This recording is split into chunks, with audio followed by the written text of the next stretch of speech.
Hey folks, Wayne Jennings here with another action camera review. Today I'm checking out this. It's the WOLFANG GA420. It's a 4K action camera with lots of unique features considering the reasonable price. It's got dual view screens, one on the back and one on the front, so it's great for getting selfies. You can see exactly what the camera sees. The camera itself is also waterproof down to a depth of 10 meters, so you don't need that housing unless you're going really, really deep. The other great feature is you can plug in an external microphone to get really good sound. The WOLFANG GA420 action camera features an iCatch V39 image processor, a Sony IMX386 sensor, and an all-glass fixed-focused wide-angle lens covering a field of view of 170 degrees. It is capable of recording video in resolutions of 720, 1080, 2.7K, and 4K, and still images in sizes from 5 up to 20 megapixels. Included with this camera kit are all the items shown here. Of course, you get the camera itself. It also ships with this waterproof housing for added protection. There are two rechargeable 3.7 volt lithium-ion batteries rated at 1,350 milliamp hours and a micro USB charging cable. There's an assortment of mounting straps, zip ties, and a metal lanyard. You get a nice selection of GoPro-style mounting hardware, along with two quick release plates with extra adhesive pads. One of these plates is flat for level surfaces. The other has a slight curve to it for mounting on a helmet. You get a 2-button remote control. There's a USB plug-in external clip-on microphone, and an instruction booklet and a lens cleaning cloth. Now, before we get to some of the technical stuff, let's have a look at the video quality recorded by this little camera.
This camera comes with this very rugged looking waterproof housing, which will enable you to take this down to a depth of 40 meters. So that's perfect if you want to take it scuba diving. However, you don't really need that for day-to-day use because the camera itself is waterproof to a depth of 10 meters. So you can take it snorkeling just like that, or if you're going skiing, or if you get caught in the rain, it's going to be nice and waterproof. Now, the front is dominated by the lens and a small view screen. I just want to mention that it comes with this little rubber lens cap, which is a great feature. I think all cameras should give you something like that. If you put it in your pocket, it's just going to keep the lens from getting scratched up. There is a small view screen on the front. I'll show you that in a moment. First of all, let's take a look at the bottom here. And we have a 1/4-inch tripod socket, and it's made out of metal. That's a nice feature to see. Beside that is the battery compartment door. And now to open that, you push this button and you slide it, and it is a bit stiff, but it's like that on purpose because there's this big rubber gasket in here that just keeps the moisture out, and there's a metal hinge, so it's pretty sturdy. The battery slides in and out, and the micro SD card slots in beside it there.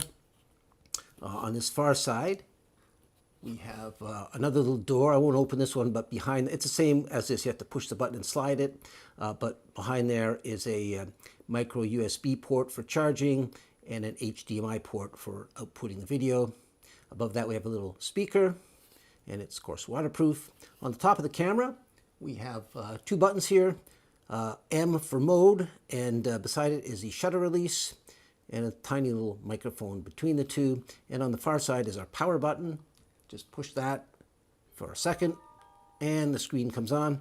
It is a 2-inch touchscreen, and it's very responsive. It comes on to the video mode, but you can change it to photo mode, just by swiping from either side. So now it's in photo mode, swipe it again, and it goes to video mode. That works from this side as well. Now, in this case here, we're in video mode. And you see on the bottom, it tells you we're in 4K 30.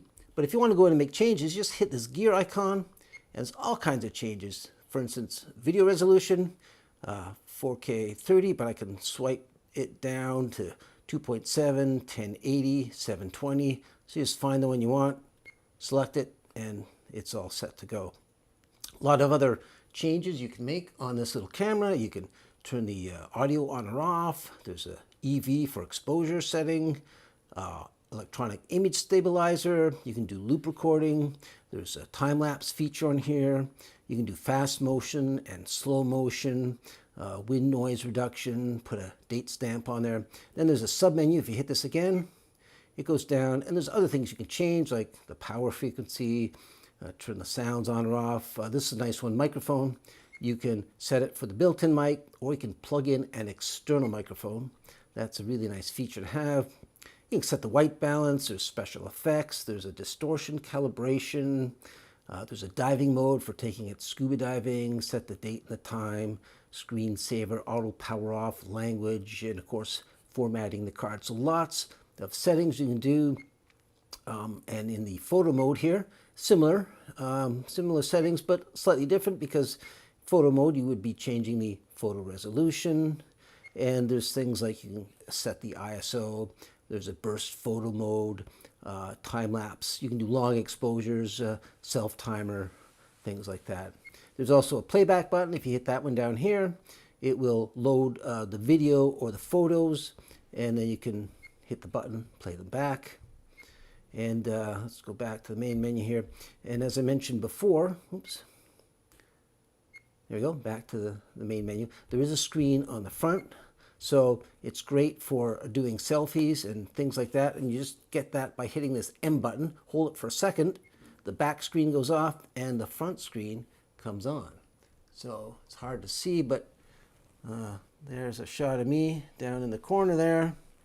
So that way, it's a great way to frame up me. I can get a shot of what's behind me, make sure my headroom's good, and it's just a nice way of composing your shot when the camera is pointing at you. This camera has an extreme wide-angle lens, and unfortunately it tends to distort the image sometimes. You notice behind me the horizon It's higher in the middle and slopes down on either side. That's the effect of the wide angle lens. Now there is a setting on this camera called distortion correction. And when you turn that on, it tends to level out the horizon. So I'll turn that on right now and you can see the difference it makes. All right, so I've turned the distortion correction on, and as you can see from the horizon behind me, everything is a lot more level. This camera also comes with a handy little remote control. If you push the white button, the camera will start recording video, and if you push the red button, the camera will snap a still photo. But for more control, you want to download the app to your phone. As you can see, there's the image that the camera sees. If I flip the phone sideways, you get a nice big landscape image. If I hit that red button, it'll start recording video. I can also shoot still pictures. I can make some changes there. I can go in and change the resolution or the for the videos or photos. There's also another button up here I can hit, which opens up a much bigger menu where I can change things like the white balance, the exposure. I can shoot slow motion, time-lapse, things like that. Close that. There's also a button on the bottom here. If you push that one, that will allow you to open up the photos and videos that are stored on the camera's memory card and send them to your phone so you can scroll through and see the various images and play them back. Here's a little audio test. This camera has a built-in microphone. It also comes with an external plug-in microphone. Now I find the internal microphone is not that good. You got to get nice and close to the camera, speak in a loud voice in order to be heard properly. As soon as you move back, I find the audio gets really low. You got to shout in order to be heard. So that's not very useful. Fortunately, this camera comes with this plug-in microphone. It just plugs into the USB jack and you get much better sound. So I'm going to plug this in, and then you can hear how much better it sounds using this microphone. Now we're going to try the external microphone. It's plugged into the camera. I'm just going to clip it on my shirt. It's got a little tie clip there, and I don't have to raise my voice. As you can hear, it's much, much better sound. It comes with a cable that's about 1 meter long, so I can stand back here. The other big advantage to using this kind of microphone is I can turn my back to the camera and you're still going to get really good sound. You know, I could be turned around, I could be referring to something behind me and talking, and all the while, this microphone is going to record sound that you can really understand.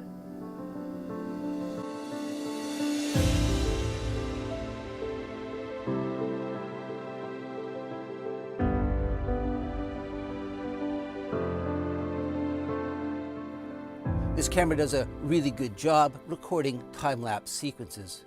You can set the recording interval at 1, 3, 5, 10, 30, or 60 seconds. Still photographs can be captured in sizes of 5, 8, 10, 14, 16, or 20 megapixels. There is also a burst photo mode, there's a self-timer mode, and a long exposure mode. Although this is an automatic camera, there are a few adjustments you can make, such as white balance. That can be left on auto or set to daylight, shade, fluorescent, or underwater. The ISO can be left on auto or set to 100, 200, 400, 800, 1600, or as high as 3200 ISO. Metering can be adjusted between center, multi, and spot, and the EV or exposure compensation can be adjusted up or down by 2 stops in 1-stop increments. This camera has a function labeled EIS. That stands for Electronic Image Stabilization. That's turned off right now. I'm just walking, holding the camera at arm's length so you can see what kind of shot you get. You know, just stop, turn the camera around. So I'll walk forward up this trail. That's with the image stabilization turned off. So what I'm going to do is I'm going to go back, turn the EIS on, and you can compare the 2 shots. Okay, so I've turned the EIS on. I'm walking over the same terrain, holding the camera at arm's length, just like I did before. This time the image stabilizer is turned on. Again, we'll flip it around. Here's that same shot walking up the path with the camera looking forward. Definitely smooths things out a bit. and back to me. So you can see it does, help smooth out these kind of shots. And here are some samples of the slow motion footage captured with this camera. Now, the first scene here was shot at 720 at 120 frames per second. And this one also at 720, but the frame rate here has been bumped up to 240 frames per second.